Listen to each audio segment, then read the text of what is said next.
Shalom, praise the Lord. पिता परमेश्वर का धन्यवाद करते हैं आज के इस दिन के लिए, जबकि उसने एक और मौका दिया है कि मैं और आप एक साथ बैठ करके उसके कलाम पे मनन कर सकें और उसकी बातों को समझ सकें, जान सकें। अजीजों, पिछले महीने हमने एक सीरीज पर मनन किया था और वो था प्रभु के राज्य के बारे में। जो सीरीज है, जो पैराबल्स की सीरीज थी, उसके आज उसी सीरीज में बढ़ते हुए और हम आज इस चीज को देखेंगे कि जब हम कुछ काम करते हैं, हम प्रभु के राज्य में जाने की तैयारी करते हैं, इंसानी तौर से हम हमेशा देखते हैं कि हमारा जो एक रिवॉर्ड है वो क्या है। तो प्रभु यीशु मसीह ने जो प्रभु के राज्य के बारे में जो रिवॉर्ड्स थे, उनके लिए भी पैराबल्स में, दृष्टांतों में बातें करी। तो आइए आज से ये जो सीरीज है 4 दिनों की, उसमें हम देखेंगे कि पैराबल्स ऑफ द रिवॉर्ड्स, हम जो रिवॉर्ड्स है, जो इनाम है प्रभु के राज्य में या प्रभु के राज्य के, उसके बारे में इस सीरीज में देखेंगे। पिता परमेश्वर का धन्यवाद करें कि उसने हमारे जीवन में सिर्फ हमने कहा नहीं कि क्या करो, लेकिन बिना हमारे मांगे ही वो रिवॉर्ड्स को देता है। बिना हमारे मांगे ही वो हमारे जीवन में आगे किस तरह से वो हमें रिवॉर्ड्स देता है, किस तरह से वो हमें चलाता है, किस तरह से हमारी जिंदगियों में फिर काम करता है, ये सारी बातें हमें इस पैराबल्स में देखने को मिलती हैं। तो आइए आज से शुरू करते हैं हम अपनी सीरीज को, पैराबल्स ऑफ द रिवॉर्ड्स। तो आइए हम आज के इस पहले दृष्टांत को देखते हैं, जो कि पाया जाता है मत्ती रचित सुसमाचार, उसका 20वां बाब और उसकी 1 से 16 आयत में। यहाँ पर इस प्रकार से लिखा है, बारी के मजदूरों का दृष्टांत, the parables of the labourers of the vineyard. स्वर्ग का राज्य किसी गृहस्वामी के समान है, जो सवेरे निकला कि अपनी दाख की बारी में मजदूरों को लगाए। उसने मजदूरों से 1 दिनार रोज पर ठहराया और उन्हें अपनी दाख की बारी में भेजा। फिर 1 पहर दिन चढ़े उसने निकलकर अन्य लोगों को बाजार में बेकार खड़े देखा और उनसे कहा, तुम भी दाख की बारी में जाओ और जो कुछ ठीक है तुम्हें दूंगा। अतः वे भी गए। फिर उसने दूसरे और तीसरे पहर के निकट निकलकर वैसा ही किया। 1 घंटा दिन रहे उसने फिर निकलकर दूसरों को खड़े पाया और उनसे कहा, तुम क्यों यहाँ दिन भर बेकार खड़े रहे? उन्होंने उससे कहा, इसलिए कि किसी ने हमें मजदूरी पर नहीं लगाया। उसने उनसे कहा, तुम भी दाख की बारी में जाओ। सांझ को दाख की बारी के स्वामी ने अपने भंडारी से कहा, मजदूरों को बुलाकर पिछलों से लेकर पहलों तक उन्हें मजदूरी दे दे। तब वे आए जो घंटा भर दिन रहे लगाए गए थे, तो उन्हें 1-1 दिनार मिला। जो पहले आए उन्होंने यह समझा कि हमें अधिक मिलेगा, परंतु उन्हें भी 1-1 दिनार ही मिला। जब मिला तो वे गृहस्वामी पर कुड़कुड़ा के कहने लगे, इन पिछलों ने 1 ही घंटा काम किया और तूने उन्हें हमारे बराबर कर दिया, जिन्होंने दिन भर का भार उठाया और धूप सही। उसने उनमें से एक को उत्तर दिया, हे मित्र, मैं तुझसे कुछ अन्याय नहीं करता। क्या तूने ही मुझसे 1 दिनार न ठहराया था? जो तेरा है उठा ले और चला जा। जो मेरी इच्छा यह है कि जितना तुझे दूं उतना ही इस पिछले को भी दूं। क्या यह उचित नहीं कि मैं अपने माल से जो चाहूं सो करूं? क्या मेरे भले होने के कारण तू बुरी दृष्टि से देखता है? इसी रीति से जो पिछले हैं वे पहले होंगे और जो पहले हैं वे पिछले होंगे। परमेश्वर के कलाम के पढ़े और सुने जाने पर आशीष हो, आमीन। जो पहले होंगे, जो पिछले हैं वे पहले होंगे और जो पहले हैं वे पिछले होंगे। यहाँ पर हम दाख की बारी का दृष्टांत पाते हैं और इस दृष्टांत में हम इस बात को देखते हैं कि एक बारी के मालिक ने कुछ मजदूरों के साथ वो दिनार ठहराए, उस काम को ठहराया और उसने फिर उन्हें उस काम पर लगाया। थोड़े थोड़े वक्त पर दूसरे पहर में, फिर तीसरे पहर में वो बाहर जाता, वो देखता कि यहाँ पर मजदूर अभी भी खाली हैं और वो उन्हें डाक की बारी में भेज देता कि वो भी जाएं और वहां पर काम करें। यहाँ पर जब शाम का वक्त आता है और मजदूरों को उनका जो काम किया था, जो दिनार देने हैं, मजदूरी देनी होती है, वहां पर वो मालिक दोनों को एक सी मजदूरी देता है, चाहे वो 1 घंटे पहले आए थे, चाहे वो सुबह से आए थे। और लाजमी है कि जो सुबह से आए थे उनके मन में ये विचार हो, ये उन्होंने सोचा हो कि हमें तो ज्यादा मिलेगा। लेकिन यहाँ पे ऐसा नहीं होता है। यहाँ पर परमेश्वर दोनों को ही समान रूप से जो है वो दिनार देता है, समान रूप से ही वो वेजेस देता है। और यहाँ पर फिर हम पाते हैं कि वो दुखी होते हैं, वो परेशान होते हैं और वो कुड़कुड़ाने लगते हैं। लेकिन यहाँ पर वो स्वामी कहता है कि ये मेरा है, क्या मेरे धन पर मेरा हक नहीं कि मैं किसे और किस प्रकार से दूं, किसे और किस प्रकार से बांटूं। अजीजों, हमारे जीवन में हम इस प्रकार की बातों को आज पाते हैं, जो आज हम इस बारी के मजदूरों के दृष्टांत के जरिए हम अपने जीवन को टटोलना चाहते हैं, हम अपने जीवन को देखना चाहते हैं। उसमें अगर हम देखें, यहाँ पर ये जो वाक्या यहाँ पे दिया गया है, जो ये दृष्टांत यहाँ पर परमेश्वर ने दिया, जो लेबर, जो मजदूर सुबह से थे, जिन्होंने यकीनन कड़ी धूप में मेहनत करी, सुबह से वो लगे हुए थे, उनको भी उसने वही दिनार दिया। और जो 1 घंटे पहले आए थे उनको भी उसने वही दिनार दिया। लाजमी सी बात है कि उनका कुड़कुड़ाना, उनका नाराज होना, ये होना था। अगर हम एक नजरिए से देखें तो इट इज वेरी अनफेयर, बहुत ही गलत और न्याय वाली बात नहीं थी। जब हम यहाँ पे पाते हैं कि उसने लेबर ने, जो मालिक था, उसने बहुत ही अन्याय वाली बात कही, अगर हम जनरल पर्सपेक्टिव में देखते हैं। लेकिन यहाँ पर वो कहता है कि जो पहले आए थे उन्होंने कितना काम किया, क्या काम किया, कैसा काम किया, उसने उसका निरीक्षण नहीं किया। अगर उन्हें पूरे दिन में अगर उन्होंने 5% काम किया, और जो मजदूर 1 घंटे पहले आए थे उन्हें ज्यादा से ज्यादा मिले, हो सकता है उन्होंने 10% काम या 5% से ज्यादा काम जो है उसे 1 घंटे में किया हो, या उस आधे दिन के टाइम पर ज्यादा किया हो। लेकिन उस मालिक ने उस चीज को नहीं निरीक्षण किया। उसने जो पहले से आए थे उनका कोई भी दिनार में से कुछ भी डिडक्शन नहीं किया, कुछ काटा नहीं। और ऐसे ही जब हम यहाँ पे देखते हैं तो हम पाते हैं कि दोनों को उसने बराबर दिया, किसी का कुछ भी उसने रख नहीं छोड़ा। अजीजों, लेकिन वहां पर जो पहले से थे, जो पहले से आए थे, जो अपने आप को ज्यादा प्रोडक्टिव समझ रहे थे, वहां पर वो कुड़कुड़ाए। वो जलन की भावना, वो एक गलत भावना उन मजदूरों के प्रति और साथ ही साथ उस मालिक के प्रति उन्होंने अपनी कुड़कुड़ाहट के जरिए प्रदर्शित की। अजीजों, हमारे जीवन में भी ऐसा ही होता है। कभी कभी हमारे जीवन में भी ऐसा ही होता है, जब हम किसी और को अपने से आगे देखते हैं, जब हम किसी और को अपने से ज्यादा बढ़ते देखते हैं, अपने से ज्यादा आशीषों में देखते हैं।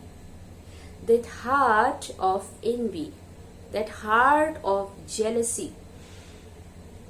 that heart of dissatisfaction, हमारी जो जलन की भावना है, हमारा जो वो एक एनवी का या एक कंपैरिजन का और डिससेटिस्फैक्शन का जो हृदय है, वो बाहर निकल करके आ जाता है। और ऐसे में हम सिर्फ ये देख पाते हैं परमेश्वर ने उसके साथ इतना किया है, परमेश्वर ने उसे इतना दिया है, परमेश्वर तो उसकी सुनता है, उसका रिश्ता किसी के साथ बहुत अच्छा है। कैसे हो सकता है? उसका रिश्ता किसी के साथ अच्छा है, वो किसी के बहुत करीब है, या फिर वो किसी का बहुत प्रिय है, उसे तो इतना कुछ दे रहा है, उससे तो इतना ज्यादा प्रेम है, या फिर उसे जॉब में बहुत कुछ मिल रहा है, उसे अपने घर में इतने लोगों के होते हुए भी एक विशेष अनुग्रह मिल रहा है, माँ बाप का विशेष प्रेम मिल रहा है, और वो जो डिससेटिस्फैक्शन है हमारा दूसरे को आगे बढ़ते देखकर, दूसरे की उपस्थिति को देखकर, दूसरे को बढ़ने को देख करके हम यहाँ पर कुड़कुड़ाने लगते हैं, उन मजदूरों की तरह जो यहाँ पर जो ठहराया गया था उसने 1 दिनार ठहराया था। अगर हम यहाँ पर देखें दूसरी आयत में, उसने मजदूरों से 1 दिनार रोज पर ठहराया, और अंत में उसने निरीक्षण करके कुछ काटा भी नहीं। वो ठहराया गया था, वो प्रॉमिस किया गया था कि मैं तुझे इतना दूंगा, लेकिन वो कुड़कुड़ाए, दूसरे को ज्यादा मिल गया, वो कुड़कुड़ाए, दूसरे के साथ उसका मजदूर का प्रेम देखकर वो कुड़कुड़ाए।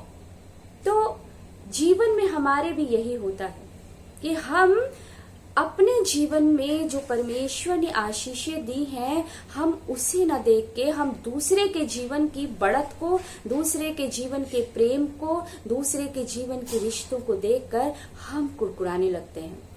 How come he can grow, how come it is possible, कैसे हो गया, कैसे कर दिया परमेश्वर। लेकिन यहाँ पर हम जो वो ब्लेसिंग्स परमेश्वर ने ऑटोमेटिकली हमें दी हैं, वो ब्लेसिंग्स को हम भूल जाते हैं। We just swipe off. एक होता है ना सबकी धरे पे झाड़ू फेर देना, यही काम यहाँ पर हम अपने जीवनों के साथ करते हैं। जब हमारे जीवन की आशीषों को जो परमेश्वर ने दिया है, जिस प्रकार से उस मजदूरों को उसने 1 दिनार पे ठहराया, कुछ नहीं काटा, उसने उनको ठहराया हुआ दे दिया। आज हमारे जीवन में परमेश्वर हमें ठहराई हुई आशीषों को देता है, हमारी ठहराई हुई आशीषों को देता है। हमारे लिए उसने जितना भी रखा है, जो भी रखा है, वो देता है। But we can not resist, हम उन पर नहीं रह पाते। हमें दूसरों का दिखाई पड़ता है, हमें दूसरों का बढ़ना दिखाई पड़ता है, और वो जब भावना हमारे अंदर आ जाती है, इसके साथ क्यों हमारी खुद की आशीषें खो जाती हैं, क्योंकि हम फिर उन आशीषों को न संभाल पाते हैं, न देख पाते हैं, और हम खुद उन आशीषों को, क्योंकि अगर परमेश्वर ने हमें कुछ दिया है, परमेश्वर ने मुझे आपको कुछ दिया है, कोई आशीष दी है, और उस वही आशीष किसी को ज्यादा दी है, तो वहां पर हमारा कुड़कुड़ाना शुरू हो जाता है। तो जितनी मिली है वो भी हम उसको वेन में जाने देते हैं, हम उसे व्यर्थ कर देते हैं, हम उसे खत्म कर देते हैं। यहाँ पर हमारा जीवन भी कभी कभी because of the ungratefulness to the God Almighty, उपकारहीन जीवन हमारा बन जाता है। We forget the blessings of the God in our life and we start looking at others' life. यहाँ पर जो भी लेबरर्स, जो मजदूर जो कि हायर हुए थे, जो लिए गए थे, उन्होंने इस बात को रियलाइज नहीं किया, उन्होंने इस बात को नहीं रियलाइज किया कि यहाँ पर जो लेट कमर्स आए, जो बाद में आए, परमेश्वर जो दाख की बारी का मालिक था, उसने उनसे ये नहीं कहा कि मैं तुझे 1 दिनार दूंगा। यहाँ पे कहीं भी ऐसा नहीं लिखा है। अगर हम देखें तो 7वीं आयत में उसने उनसे कहा तुम भी दाख की बारी में जाओ।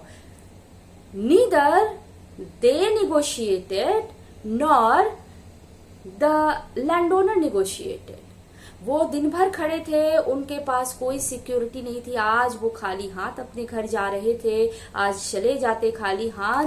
उन्होंने तो ये सोचा होगा, मुझे बुलाया, उसने मुझे बुला लिया, मैं कुछ तो पालूंगा। और यहाँ पर जो सुबह से थे, जिन्हें उस लैंडओनर ने ठहराया था, उस मालिक ने ठहराया था 1 दिनार, उनको सेटिस्फेक्शन था सुबह से। उन्हें पता था आज वो खाली हाथ नहीं जाएंगे, आज वो अपने हाथों में उस पैसे को लेकर के जाएंगे, अपने घरों में जो है वो उसे लेके जाएंगे, वो अपने घरों को खाना खिलाने वाले हो सकेंगे। बट जब उन्होंने उन देर से आए मजदूरों को जो दिया गया था देखा कि that is the same amount, वही प्रेम, वही अफेक्शन, वही सारी बातें, उनसे नहीं बर्दाश्त हुआ।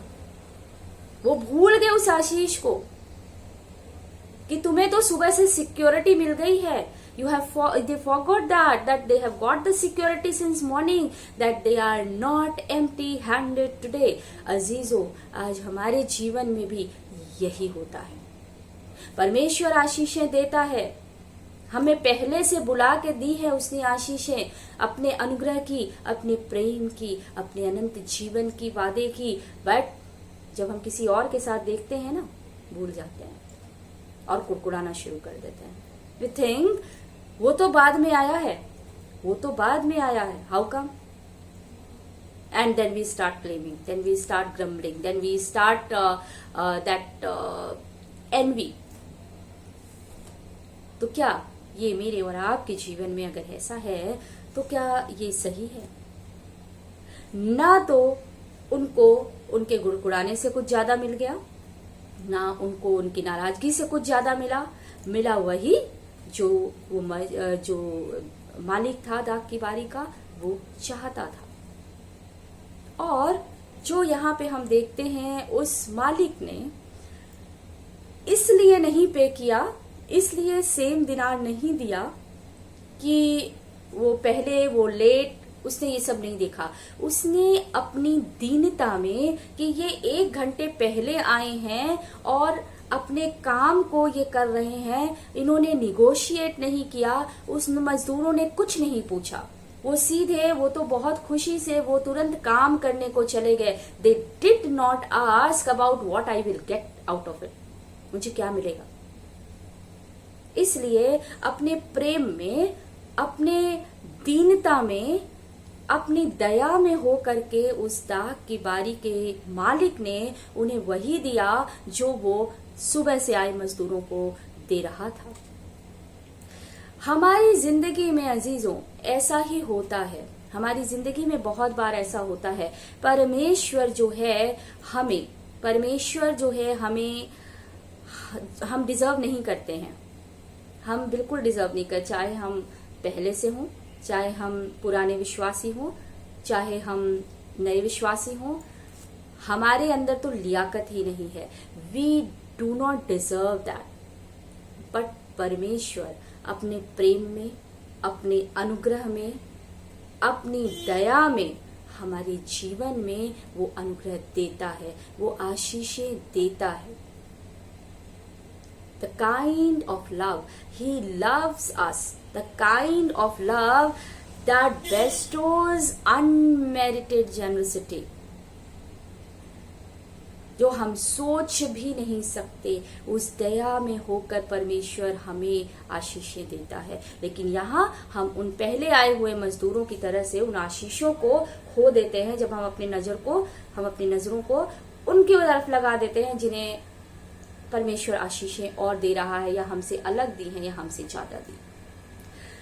यहाँ पर इस दृष्टांत का फोकस, अगर हम पूरे ही दृष्टांत को पढ़ते हैं, हम देखते हैं मजदूरों पे फोकस नहीं, लेकिन फोकस उस जो बारी थी उसके मालिक पे किया गया। यहाँ पर ये जो मालिक है वो दर्शाता है परमेश्वर को, ये जो मालिक दाग की बारी का है वो दर्शाता है परमेश्वर को। परमेश्वर को वहां पर उससे रिजेंबल किया गया है। तो पहली बात अजीजों जो हम अपने जीवन में इस दृष्टांत के जरिए जो प्रभु यीशु मसीह ने अपने चेलों को दिया, जो वो यहाँ पर बताना चाहते हैं, जो इस दृष्टांत से हम देखते हैं और सीखते हैं पहली बात को, वो पहली बात ये है कि God is generous beyond all our expectation. परमेश्वर बहुत दयालु है, बहुत दीन है, हमारे सारे सोच से, हमारी सारी एक्सपेक्टेशन से। He is generous beyond all our expectations. परमेश्वर का राज्य ये हमारे जीवन में भी होता है। जब हम ये बात देखते हैं कि कोई हमसे बाद में आया है, हम तो पहले से मसीह हैं, हम पहले से विश्वासी हैं, हमें परमेश्वर ने सब कुछ दिया है, हम उसके राज्य के वारिस हैं, हमारे ऊपर उसका अनुग्रह है, हम उसके राज्य के वारिस हैं, सब कुछ हम अपने आप उन सारी चीजों को अपने पास रख लेते हैं। We are the best, we are saved, we are there for eternal life. हम उसके वारिस हैं, हम शुरू से विश्वास करते हैं, हम विश्वासी परिवार से ही हैं, परमेश्वर का अनुग्रह मुझ पर है, परमेश्वर ने मुझे अनंत जीवन दिया है। Wrong. You are not saved by what you were. You are not saved by what you do. आपको उसकी महिमा है जब आप उस पर यकीन करते हैं, चाहे आप आज उसे ग्रहण करें, चाहे आपने वर्षों पहले उसे ग्रहण किया हो, आप जब रिपेंट करके उसे ग्रहण कर लेते हैं, परमेश्वर जो है वही बातें, वही आशीषें देता है जो उसने पहले से की है। कोई फर्क नहीं पड़ता परमेश्वर को, आप अपने बाप दादाओं के समय से आप विश्वासी हैं, doesn't make any difference if you do not have that fruit of spirit in your life। जब आपके जीवन में अगर परमेश्वर ने जो उस बीज को बोया है, जिस काम के लिए बुलाया है, अगर आप उसमें नहीं हैं, तो आप चाहे जितने भी समय से हों, आप जितने भी समय से जीवन में उसके साथ चल रहे हों, लेकिन वो विश्वास, वो कमिटमेंट, वो प्रेम, वो बातें अगर नहीं हैं, तो आप चाहे पहले बुलाए गए हों, चाहे आज बुलाए गए हों, इट्स नथिंग। तो यहाँ पर ये चीज दिखाती है कि हमारे जीवन में कभी कभी ये बात आ जाती है, अरे उसने तो अभी अभी परमेश्वर को ग्रहण किया है, उसने तो अब कलाम को पढ़ना शुरू किया है, उसने तो अब वचन पे चलना शुरू किया है। Forget it, just forget it. It's not your judgement that God will save him. It's God's judgment that when, how and where he is going to save. यहाँ पर पहली बात जो हमने देखी, God is generous. It's not you who will decide. God is generous. And जब हम यहाँ पे पाते हैं कि परमेश्वर का राज्य सबके लिए खुला है, परमेश्वर का राज्य सिर्फ उनके लिए नहीं खुला है जो कि ये सोचते हैं कि हम बहुत डिजर्विंग हैं, हम इस लायक हैं। परमेश्वर ने तो हम जन्म से विश्वास कर रहे हैं, हमारे बाप दादा विश्वासी थे, हम ना जाने कब से परमेश्वर की महिमा कर रहे हैं, गीतों को गा रहे हैं। We are the best deserving candidate for the kingdom of the God. No, that God will decide, because his kingdom is open for all. उसका जो राज्य है वो सबके लिए खुला हुआ है, वो सबके लिए खुला हुआ है। वो जैसे अगर मैं और आप सोचते हैं we are the deserving candidate to enter the kingdom of God, तो वो भी जिन्हें लीस्ट बॉदर्ड कहा जाता है, जिन्हें कहा जाता है कि ये तो डिजर्व ही नहीं करते, कहते हैं ना ये पापी, हम बड़ा जल्दी जजमेंट दे देते हैं ना, इसके जीवन में तो ये बातें नहीं है, इज नॉट डिजर्विंग। बट कलाम भी कहता है कि whom we consider most under deserving, kingdom of God is open for them also। जिसे हम इंसान मोस्ट अनडिजर्विंग, जो डिजर्व ही नहीं करता, ये कह देते हैं, वो उसके लिए भी परमेश्वर का राज्य खुला है। यहाँ पर अजीजों, जिन्हें परमेश्वर ने ठहराया था एक दिनार पे, वो भी आए, जो बाहर खड़े थे, जिनसे शायद उसकी बात भी नहीं हुई, उस मालिक के बात कि तुम्हें ये काम आता है, तुम्हें कितना आता है, तुम कैसे करोगे, probably they were most undeserving, but that place was open for them. ऐसे ही अजीजों, परमेश्वर का राज है। हम डिजर्विंग हैं, हम डिजर्विंग नहीं है, हमारे लिए वो राज खुला है। वो परमेश्वर की इच्छा है कि वो हमें उसमें लेता है या हमें उसमें नहीं लेता है। आगे अगर हम कलाम में देखें, रोमियो की पत्री उसका 9वां बाब और 16 से 21 आयत, यहां पर कहता है, अतः यह न तो चाहने वाले की न दौड़ने वाले की, परंतु दया करने वाले परमेश्वर की बात है। क्योंकि पवित्र शास्त्र में फिरौन से कहा गया, मैंने तुझे इसीलिए खड़ा किया है कि तुझ में अपनी सामर्थ्य दिखाऊं और मेरे नाम का प्रचार सारी पृथ्वी पर हो।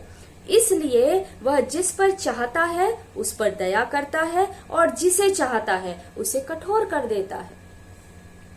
When we talk about the deserving and non-deserving, तो परमेश्वर यहाँ कहता है कि वो जब चाहता है कि सामर्थ्य दिखाए, जब हम 16वीं आयत देखते हैं, ना तो चाहने वालों की, अगर हम चाहते हैं ऐसा हो, ना दौड़ने वालों की, परंतु दया करने वाले परमेश्वर की बात है।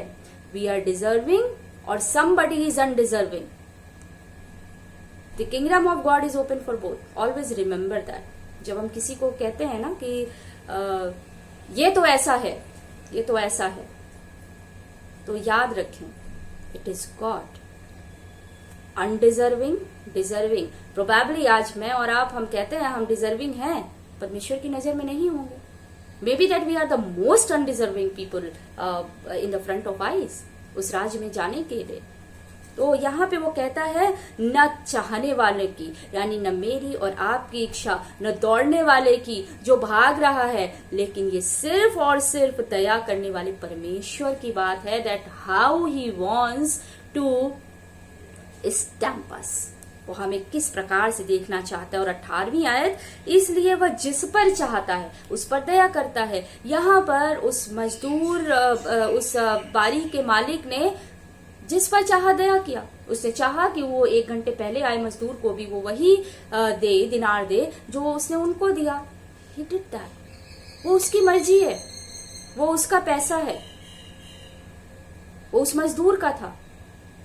जब वो कहता है कि हम पाते हैं कि ये तो मेरा है, मेरी मर्जी, मैं इसके साथ कुछ भी करूं, तो परमेश्वर, वो राज्य परमेश्वर का है, मेरा आपका नहीं है। वो राज्य परमेश्वर का है, वो वहां पे सिंहासन पे है, उसकी मर्जी।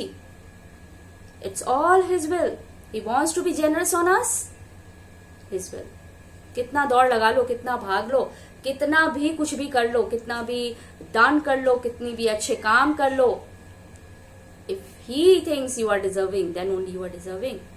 Doesn't matter what you do in this earth, hardly matters for him, क्योंकि उसका राज्य सबके लिए खुला है। और कलाम में ये कहता भी है कि हमें परमेश्वर इस बात को बताता भी है, परमेश्वर इस बात को हमें समझाता भी है कि हमें परमेश्वर के कलाम पर हमें विश्वास रखना है। यहाँ पर जब हम 20वीं आयत में देखते हैं इस बात को, वो यहाँ पे कहता है आखिरी 16वीं आयत में, इस रीति से जो पिछले हैं वे पहले होंगे और जो पहले हैं वो पिछले होंगे। कभी कभी हम अपने आप को क्लेम करने लगते हैं, I was the first, I am the first, I have to be first. No, if you are the first you will be the last. यहाँ पर जब इसी दृष्टांत में हम देखते हैं तो 9वीं आयत में, जब वे आए जो घंटा भर दिन रहे लगाए थे, उन्हें 1 दिनार मिला। जो पहले आए उन्होंने समझा, वो जो बारी का में जो मजदूर थे, जब उन्हें वेजेस मिलने का टाइम आया, पहले उनको मिला जो 1 घंटा पहले आए थे। और ये सोचकर जो पहले से थे, दे वर सो वेरी हैप्पी कि इन्हें जब 1 घंटे पहले आए हुए को 1 दिनार मिल रहा है तो मुझे तो ज्यादा मिलेगा, आई am the most deserving. But वो यहाँ कहता है नो, उसे भी 1 दिनार मिलेगा और तुम्हें भी 1 दिनार मिलेगा। तो परमेश्वर का राज भी कुछ ऐसा ही है अजीजों। जब वो अपनी दया अनुग्रह करता है, वो उसका है, वो पहले आए वाल। और यहाँ पे हम देखते हैं कि उस जो मालिक था, उसने उनके सामने पहले जो लेट कमर्स थे, जो बाद में आए, पहले उन्हें आशीषित किया, यानी पहले उन्हें वो दिनार दिया।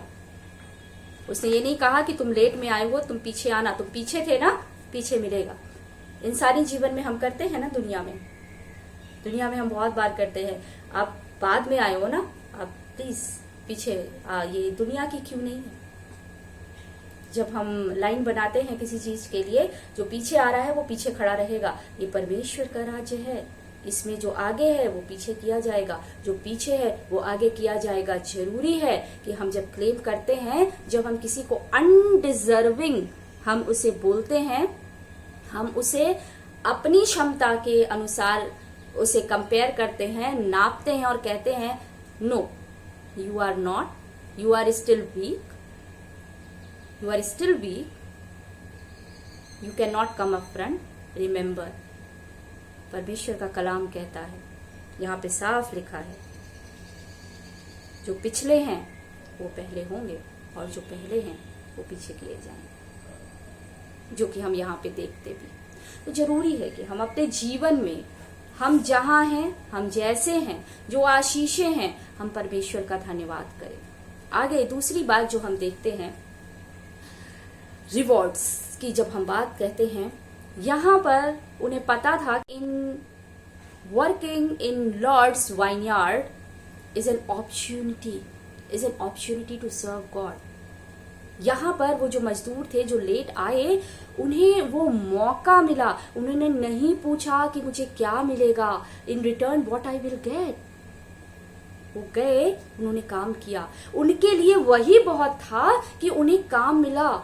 वो सुबह से 1 घंटा बचा था वक्त खत्म होने में, उसे तो वही बहुत बड़ी आशीष थी कि I have got the work. और इसलिए वो यहाँ पे कहता है कि opportunity to serve the God is the biggest reward। जब हमें परमेश्वर की महिमा का, उसके कामों को करने का मौका मिलता है अजीजों, उसके उस दाग की बारी, वो जो वाइनयार्ड है उसका, और हमारे लिए दाग की बारी क्या है, हमारा ये जो पूरा जो संसार है, जहाँ पे हमें उसके कामों को करना है, उसके कामों को करना ही हमारे लिए रिवार्ड है। आपका कोई अजीज होता है, आपका जो कभी कोई प्रियजन होता है, जब तो हम उसे पूछते नहीं हैं। हमारे लिए उसके काम को करना, अपने प्रिय के काम को करना, हमें वही रिवॉर्ड होता है। वो जो दिल से खुशी होती है उस काम को करने की, दैट इज अ रिवॉर्ड। तो परमेश्वर से भी हम प्रेम करते हैं, उसके लिए काम करना, उसकी दाग की बारी के लिए, to Lord's work for the Lord's vineyard itself is a biggest reward of satisfaction of love in our hearts. क्योंकि अ ट्रू लवर, जो एक सच्चा प्रेम करने वाला है, वो कभी रिवॉर्ड को नहीं चाहता, वो हमेशा खुश रहता है सिर्फ और सिर्फ उस काम को करने के लिए। तीसरी बात जो हम यहाँ पे सीखते हैं इस दृष्टांत के जरिए, गॉड इज मर्सीफुल। परमेश्वर जो है वो दयावंत है। We who will repent will be forgiven.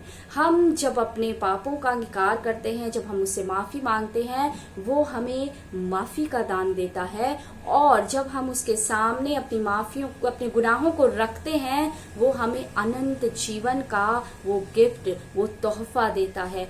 कोई फर्क नहीं पड़ता अजीजों हाउ लेट इट इज, चाहे गुनाह जैसे भी हो, चाहे कुछ भी हो, जरूरी है कि हम उसके सामने अपने आप को, अपने गुनाहों को लेके आए, हम रिपेंट करें। हमारा जो वो रिपेंटेंस का कैरेक्टर है, जब वो हमारे अंदर होता है, वो भावना होती है, नो मैटर। यहाँ पे अगर इंसानी पर्सपेक्टिव में देखें तो कहते हैं ना, अब तो इतना बढ़ गया मैं इस गुनाह में, क्या खुदा मुझे माफ करेगा? Yes, if you accept it, if you repent it, he will. तो हमारा परमेश्वर बहुत ही दयावंत परमेश्वर है, वो करुणा करने वाला परमेश्वर है। और यहाँ पे ये कहता है कि he will forgive no matter how late you are, no matter if you have spent whole of your life in that sin, in that you have a very bad life, doesn't matter, फर्क नहीं पड़ता। तुम आ जाओ, अपने पूरे जीवन में तुमने कुछ नहीं किया, तुमने परमेश्वर को नहीं जाना, but you repent your sin today, at the end of your life even he will forgive you, he will forgive you, he will give you eternal life's salvation as a gift for everlasting one। और जो चौथी और आखिरी बात हम यहाँ पे सीखते हैं कि जब अगर यहाँ पे हम इसमें पाते हैं कि अगर उन लोगों ने, उन मजदूरों ने उस बात को देखा होता,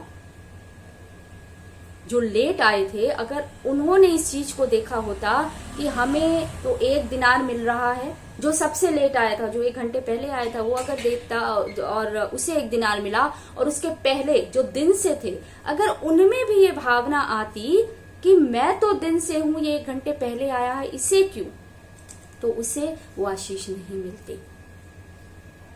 और यहाँ पर अगर उन मजदूरों ने जो कि सुबह से थे, उन्होंने काम किया, उनका हृदय अगर धन्यवादित होता, उनका हृदय अगर इस ब्लेसिंग को समझ पाता, तो वो एनवी नहीं रखते, वो कुड़कुड़ाहट नहीं रखते, वो परमेश्वर की उस अनुग्रह की ब्लेसिंग को देख पाते। जो अनुग्रह, जो दया उनके ऊपर उस मालिक के द्वारा हुई थी, जिसने उन्हें जो ठहराया था वो दिया। He did not deduct। हमारे जीवन में भी let us not be envious, let us not be jealous। चाहे हमारे जीवन में जितना है, जो भी है, जरूरी है कि हम अपनी नजरों को जब हम देखें, उन बातों को, हम उसमें सेटिस्फाइड रहें। किसी को परमेश्वर ने गाड़ी दी है, किसी को परमेश्वर ने बहुत कुछ दिया है, किसी को परमेश्वर ने किसी अलग तरह की आशीष दी है, पैसे की दी है, किसी को घर की दी है, किसी को और कुछ आशीषें दी हैं, किसी को कुछ अच्छे रिश्ते दिए हैं। Don't envy, don't be jealous. जो आपका था आपको मिल गया, बी हैप्पी इन दैट। उसे वो करते हैं ना कि कुछ आगे बढ़ रहा है उसको खींच लेना, उसके खिलाफ बड़ी सारी बातें कर देना, उसके खिलाफ बातें जो है वो सामने लेकर के कुछ ना कुछ उसके विपरीत करते रहना, ताकि वो परेशान हो, वो पीछे की तरफ ढकेला जाए। No, that is the heart of jealous which you do, and then you actually swipe off, you wipe off all your blessings what God has actually given in your life. So that is very important for us कि जब हमारे जीवन में परमेश्वर ने जो ठहराया है, हमारे जीवन में परमेश्वर ने जो हमारे लिए ठहराया है, हमें पता है, जो अनुग्रह उसने हमें दिया है हमें पता है, तो better that be with that, be with in that. Let us not be envy, but cherish in what God has given to us. जिसे जैसा परमेश्वर ने दिया है, उसे उसमें खुश रहे। ये उसकी मर्जी है, दया करने वाला उसकी मर्जी है, वो किसको कितना देगा उसकी मर्जी है। यहाँ पर उन लोगों के, उन मजदूरों के कुड़कुड़ाने से, गिड़गिड़ाने से, नाराजगी जाहिर करने से परमेश्वर ने दे दिया क्या ज्यादा? नहीं दिया, वही दिया। और वहां पे वो कहता भी है, अगर हम देखें 14वीं आयत में इस दृष्टांत की, जो तेरा है उठा ले और चला जा। मेरी इच्छा यह है कि जितना तुझे दूं उतना ही इस पिछले को भी दूं। क्या ये उचित नहीं कि मैं अपने माल से जो चाहूं सो करूं?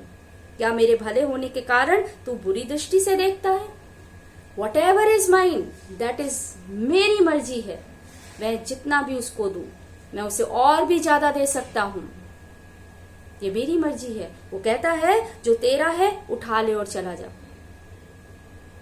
इन बिटवीन द लाइन्स, जो तेरा है उठा ले और चला जा। कहीं ऐसा ना हो कि ये भी ना दिया जाए। तो कहीं ऐसा ना हो अजीजों कि दूसरों के बढ़ते हुए, दूसरों की आशीषों में, दूसरों के रिश्तों के प्रेम में अगर हमारी ये जेलसी, हमारी ये भावना आ रही है, हम उनको रोक रहे हैं, हम कुछ न कुछ अपने जीवन में ऐसा कर रहे हैं कि उन्हें आगे बढ़ने से रोक रहे हैं किसी भी वजह से, तो कहीं ऐसा ना हो कि परमेश्वर मुझसे और आपसे भी आज यही बात कहे जो यहाँ पर उस मालिक ने मजदूरों से कही, जो तेरा है उठा ले और चला जा। जो तेरा है उठा ले और चला जा।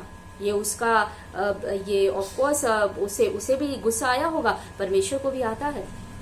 इतना दिया है जिसको यू आर अनडिजर्विंग, डिजर्व ही नहीं करते हो, उसके बाद भी दिया है। Then also you are jealous, then also you are envious. Come on, take it and go. So हम अपने जीवन में वो बात ना आने दें, हम अपने जीवन में उस चीज को ना आने दें कि परमेश्वर हमसे कहे जो तेरा है उठा और चला जा। कहीं ऐसा ना हो कि हमारे जीवन से जो हमारा है, जो ब्लेसिंग्स हैं, वो हमारी इस जलन की वजह से, ये हमारी उस कठोर मन की वजह से परमेश्वर से छीन ले जाए। तो इस दृष्टांत के जरिए आज मुझे और आपको परमेश्वर यही सिखाना चाहता है। पहली बात, गॉड इज जनरस, परमेश्वर दयालु है हमारी सोच से ज्यादा। दूसरी बात, हम उसकी जो दाग की बारी है उसमें काम करना ही हमारे लिए सबसे बड़ा जीवन का रिवॉर्ड है। और तीसरी बात कि वो दयावंत है, वो हम पे दया करता है, वो हम पे रहम करता है, उसने हमें अनंत जीवन दिया है। और चौथी और आखिरी बात कि जो लेट आए हैं उनको लिए भी उतनी ही दया है जो कि पहले से हैं। वो दिलों को जांचने वाला परमेश्वर है। तो जरूरी है अजीजों कि आज हम अपने जीवन में बढ़ते हैं, हम अपनी ब्लेसिंग्स में खुश रहें, दूसरों को ना देखें। Leave them, that is God's will. You can not do anything. आप उनकी उन आशीषों में से कुछ भी नहीं ले सकते। हो सकता है थोड़े वक्त के लिए, थोड़े समय के लिए आप उनकी वो जो उनकी बढ़त है उसको आप अपनी बातों से, अपने विचारों से, आप उनके बारे में कुछ बोल करके आप उसे हटा दें, आप उसे थोड़ा सा डिस्ट्रैक्ट कर दें, उनके माइंड को परमेश्वर की उस रास्ते पे चलने से, उन आशीषों पर चलने से आप डिस्ट्रैक्ट कर दें। बट रिमेम्बर, वो परमेश्वर की तरफ से है, that will come back, that will come back. आप उनके रिश्तों को बिगाड़ दें, लेकिन याद रखें परमेश्वर के दिए हैं, दैट विल कम बैक। तो इसलिए सेंध ना लगाएं, इसलिए कठोर ना बने, जो परमेश्वर ने दिया है उसी में खुश रहें। परमेश्वर हमारे जीवन में बहुत काम करता है, बहुत आशीषें देना चाहता है। जरूरी है कि मैं और आप उन आशीषों को समझें, उन आशीषों को अपने जीवन में रहने दें और उन आशीषों से परमेश्वर में खुश रहें। परमेश्वर करे कि हमारे जीवन में ऐसी बातें हों, हम उस मजदूर की तरह बने जिसने निगोशिएशन नहीं किया, नहीं पूछा, उसके लिए तो इतना ही खुशी काफी थी कि उसे काम मिल गया। तो जरूरी है कि आज हमारे लिए इतनी ही खुशी काफी हो कि परमेश्वर ने हमारे जीवन में जो भी दिया है कुछ तो दिया है। परमेश्वर करे इस कलाम के जरिए वो हमारे जीवनों में बहुत आशीष लाने वाला हो सके। आमीन।